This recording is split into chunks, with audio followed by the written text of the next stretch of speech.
નમસ્કાર, હું Rinku Prajapati public India ન્યૂઝમાં આપનું સ્વાગત કરું છું। શરૂઆત કરીએ આજના સમાચારની। અંગત કામ માટે પાલિકાના વાહનનો ઉપયોગ કરનાર સીઓને ₹2500 દંડ।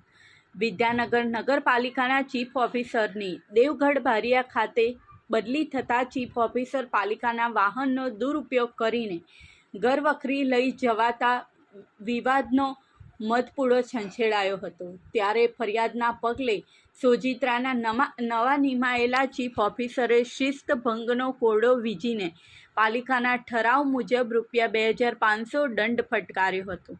જેના ભાગરૂપે દેવગઢ બારિયા ખાતે બદલી થયેલા ચીફ ઓફિસર દ્વારા દંડ ભરપાઈ કરી દેવામાં આવ્યો હોવાનું વિદ્યાનગર પાલિકાના ચીફ ઓફિસરે જણાવ્યું હતું।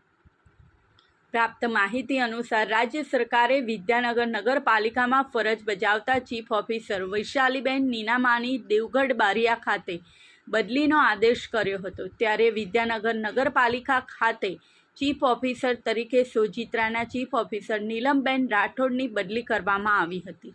પરંતુ વિદ્યાનગર ચીફ ઓફિસર વૈશાલીબેને ઘરવખરીનો સામાન લઈ જવા માટે વિદ્યાનગર પાલિકાના સાધનનો દુરુપયોગ કરવામાં આવ્યો હોવાનું ખુલવા પામતા હડકંપ મચી ગયો હતો। આખરે ચીફ ઓફિસરે વિદ્યાનગર પાલિકામાં ઠરાવ કરવામાં આવેલા મુજબ ટ્રાન્સપોર્ટેશન દંડ ₹2500 ભરપાઈ કરી દેવામાં આવ્યો હોવાનું પાલિકાના સૂત્રોએ જણાવ્યું હતું। આ સાથે આજના સમાચારને અહીં સમાપ્ત કરીએ છીએ।